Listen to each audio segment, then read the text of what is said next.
안녕하세요. 너와 나의 직업군인 김동석입니다. 김옥경입니다. 와, 옥경 씨. 네.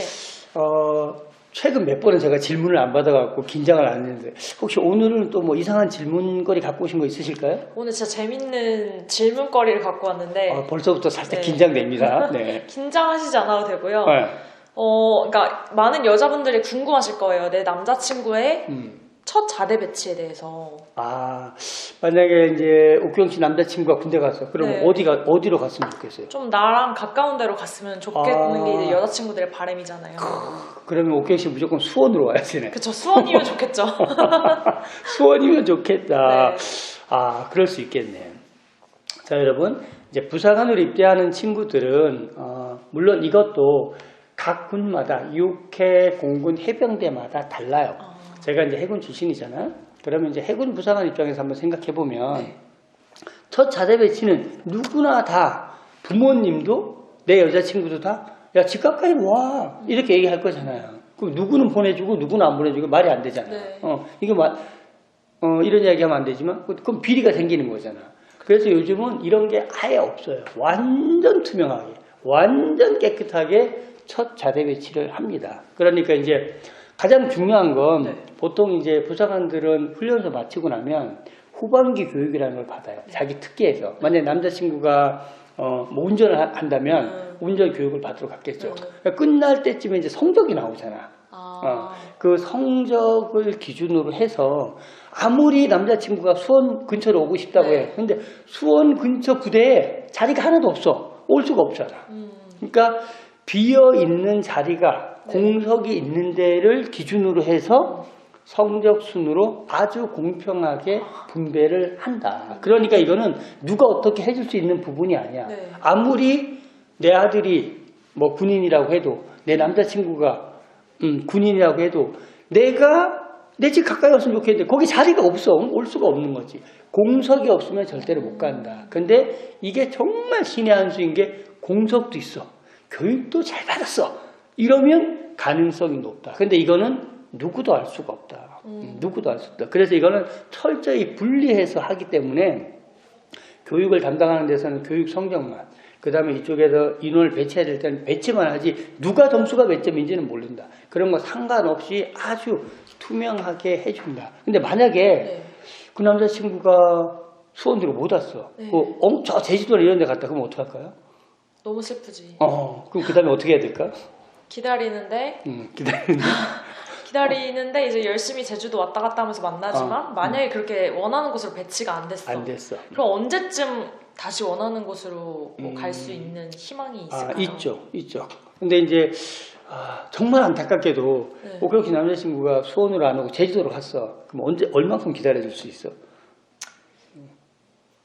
짧았으면 좋겠는데 그래도 한 1, 2년? 1, 2년? 야.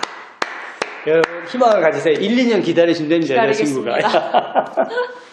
일단 1년이 지나면 새로운 부대로 자기가 전출 희망을 할 수가 있어요. 그러니까 만약에 이제 남자친구가 제주도로 갔어. 그럼 1년 딱 지나고 난 다음에 전화하는 거지. 그래서 1년에 한 번씩 인사상담 시기가 돌아와요. 그때 손 드는 거야. 저는요 죽어도 제 여자친구가 있는 쪽으로 가고 싶어요. 저 좀 수원으로 보내주세요. 이렇게 희망을 하는 거야. 그런데 그때 마침 자리가 비었다. 공석이. 그러면 올 수 있는 거야. 마찬가지 이것도 그런데 계속 자리가 없어. 그럼 어떻게 해요? 못 오는 거지. 그럼 못 와요? 아니 그렇잖아. 자리가 없으면 자리가 없으면 못 오는 거지. 이거는 공무원들도 다 어디도 똑같아. 대기업도 마찬가지. 예를 들면 내가 기획부서에 있는데 난 영업직에 한번 가보고 싶어. 근데 아무리 봐도 영업직에 자리가 안 나오잖아. 그럼 갈 수가 없는 거지. 결국은 모든 건 자리가 있어야 된다. 그런데 첫 자대 배치 받고 나서 1년이 지나면 자기가 원하는 곳으로 희망, 보직 신청을 할 수 있는 기간이 1년이다. 1년만 지나면 가능하다라고 생각하면 돼요. 그러면 이제 뭐 1, 2년 기다려준다니까 충분할 것 같은데 그거 말고 또 남자친구가 군대 가가지고 걱정되는 거 없을까? 자대 배치 말고. 만약에 이제 부사관들 이제 장기 복무가 좀 어렵다는 얘기들이 많잖아요. 별걸 다 하세요. 그런 얘기가 있더라고요. 있어요. 네. 그러면은 만약에 원하는 대로 배치가 안 됐어. 그러면은 좀 장기 복무가 어려워질 수 있는 거 아닌지. 그거는 약간 다른 개념인데 장기 복무하고 자대 배치하고는 크게 해군 기준으로 보면 큰 차이가 없죠. 왜냐하면 해군 같은 경우는 장기 복무하려면 해군이니까 일단 배를 타야 될 거 아니야. 군함을 타는데 무조건 초임하사들은 다 군함을 태워준다. 육상으로 안 가. 그러니까 다 군함으로 가는 거예요. 근데 이제 1년 지나고 나면 자기가 원하는 대로 이제 전출을 갈 수가 있잖아요. 네. 근데 이제 만약에 남자친구 해군을 갔는데 제주도에서 배를 타고 있는데 옥경씨를 만나겠다고 수원 근처에 육상 기지로 오겠다고 할 확률은 거의 없다. 왜냐? 만약에 군함을 안 타고서 육상 근무로 오게 되면 이야기한 장기 복무에 불리한 거야. 점수가 낮아져요.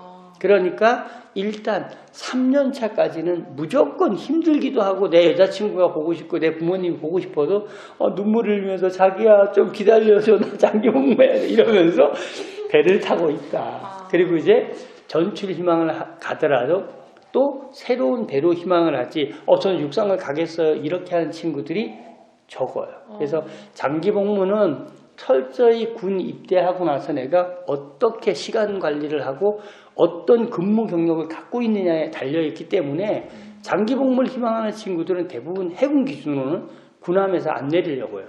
아니면 내린다고 하더라도 편안한 육상이 아니라 저 섬이라고 하는 격오지 같은 데 가서 근무하기를 바라죠. 육상이라도. 그러면 거기는 똑같이 함정과 유사하게 점수를 주기 때문에 똑같이 유리하다라고 볼 수 있죠.